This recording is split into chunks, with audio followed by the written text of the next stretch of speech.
All right, folks. Hey, welcome back. You're listening to Eco Business Radio. Valerie has driven a Greyhound bus up to the studio, and it's loaded with guests. Would you like to start with the folks in the front seat?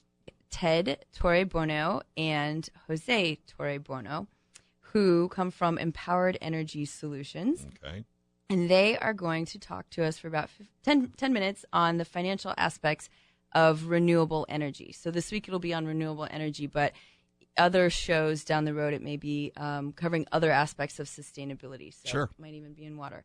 But so we're just going to discuss with them their kind of elevator pitch and just hear, because this is something that's on everybody's mind all the time. They're like, energy efficiency, renewable energy, going green, it costs so much money. And they're here to clarify that it doesn't cost you money. In the end, it saves you money. Well, and so it's a return on investment. Yep. What are we talking about as far Absolutely. as return on investment? All right, so we got Jose and Ted. Welcome to the show.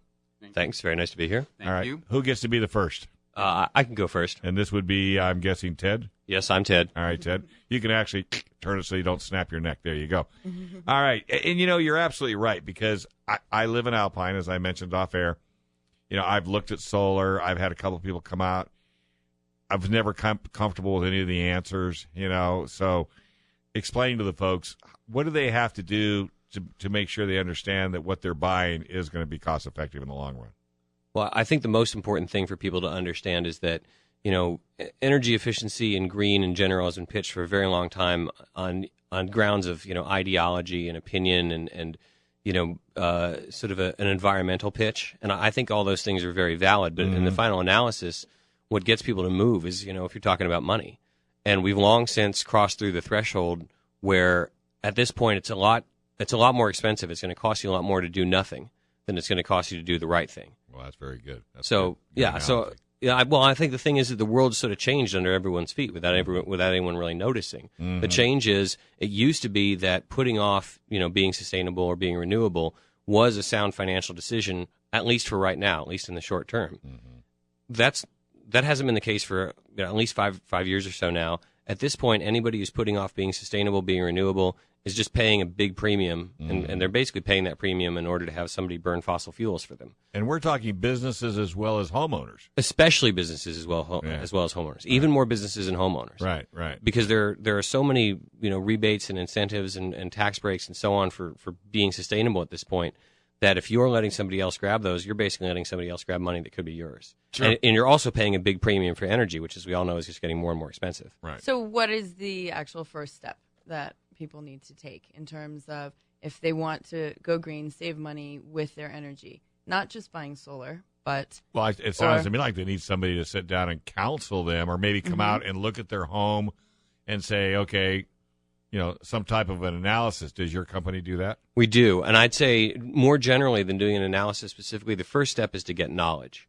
A lot of people start out thinking, I've got some solution in mind. I want a solar system. I want a fuel cell. I want, energy efficient lighting. I want, a new HVAC system. Whatever it is I want, I think that's my objective. But what these people have to realize is what their objective should be is to cost effectively reduce their expenses, to save money. And the way to do that, efficiently and effectively is not to just pick some method you heard last on a TV commercial, but rather to actually acquire knowledge and apply it in an intelligent way. You're absolutely right. Like I said, I live in Alpine, so I just been there 10 years, and I just now put attic fans in. You would not believe, it didn't drop my SDG&E bill any, which I didn't really think it would, but it did keep the house cooler, because I don't think SDG&E, but that's another story all in itself. But now there was something that I did a little bit of research on, but that's just the tip of the iceberg. What I think I need is to have somebody come out that can look at the house and say, okay, because I've already done the double pane windows, I've already got them tinted, so I've done some things, but I don't think I'm efficient enough. Well, I think it depends on whether you feel like you're comfortable paying your energy bill or you'd rather pay less. No. Okay. But on the other hand, too, I've talked to some solar people. Now, this was probably about 5-6 years ago, and the return on investment I just didn't see it. I mean, the price for the units and of course, you hear the story that SDG&E will buy back any of your excess electricity. Yeah, right. I know. I already got that too. And so so again, it's then I heard leasing of solar equipment. And I love that. I love that wrinkled nose effect. It's like I just told you to buy a Hyundai. But but there's a question from somebody that doesn't know anything about it. But the leasing sounds kind of pops. Yeah, Let's jump in on that one. When you look at leasing, any lease is effectively a loan. That is, if you look at the terms of a lease, you can always run through a calculation and say, this has an effective interest rate. Well, generally, if you look at a PPA or a lease and you do the calculation that say, what's the effective interest rate, you'll be surprised at how high the interest rate is. So leasing can make sense if it's the nature of your financing that you can't qualify for a loan, or you're some kind of an organization that can't take a loan like a nonprofit. Mm-hmm. But if you have access to any form of loan at any reasonable interest rate, you're almost surely better off with a loan and owning it yourself, because then you'll capture all the various incentives. In a lease, you have to read the lease carefully to make sure that you're going to get the incentives and not the company leasing it to you. And the other thing, too, when you're leasing, one of the positives was the fact that if anything goes wrong with the system, then it's all you do is you call the lease company up and they come out and they fix it. And so for a person that knows nothing about solar, that almost looks inviting as well. That's true, but on the other hand, under the state law, anybody who's selling a solar panel has to be prepared to warranty it for 25 years. And if you read your contract carefully, what you want is a contract where the manufacturer will serve you even if the company that did the install is gone. I see. And any reputable solar manufacturer will do that. Now, there are, it's like any other business. There are fly-by-nights.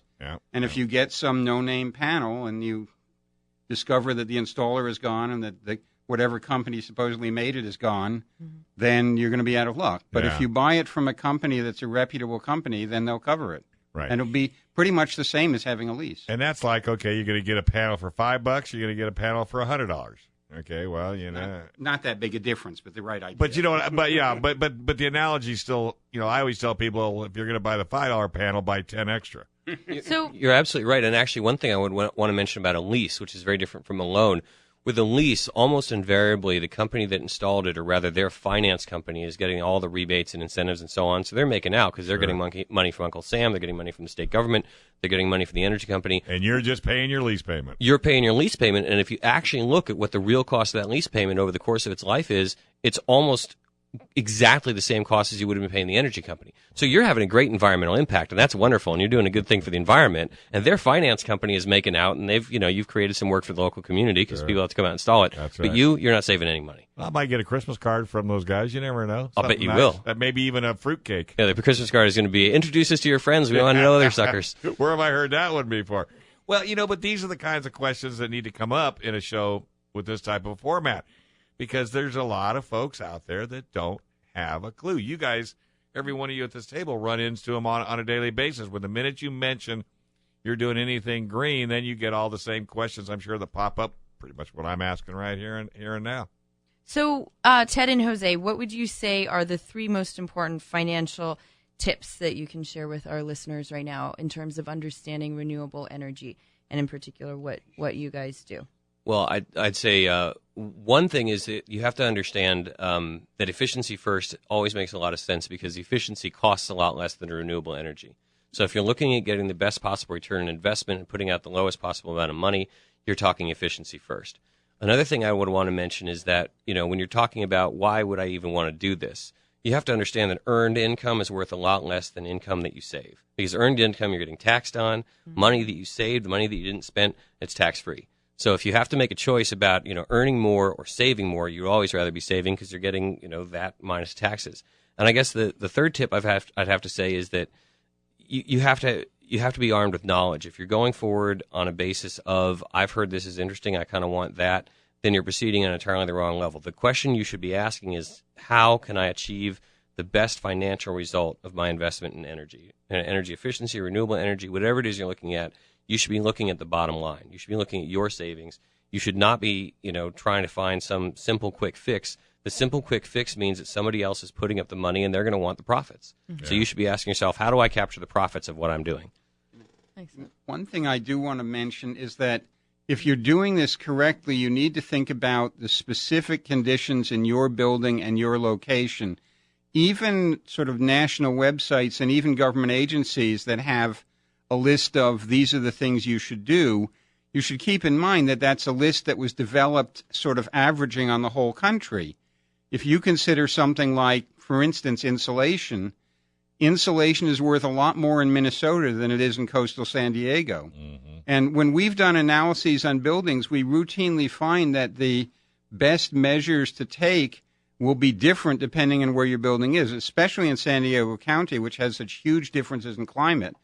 The things we'd recommend for somebody in La Jolla and the things we'd recommend for somebody in Borrego might be fundamentally different.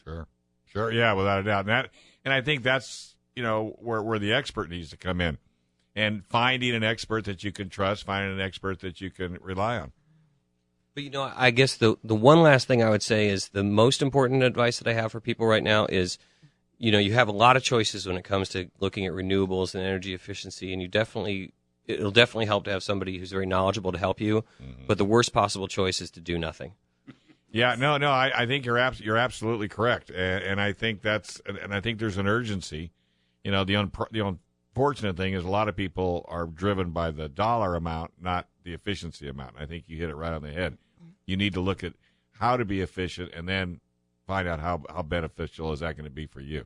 Well, if they're driven by the dollars, what that'll tell them is that they should act now to reduce their consumption. Yeah.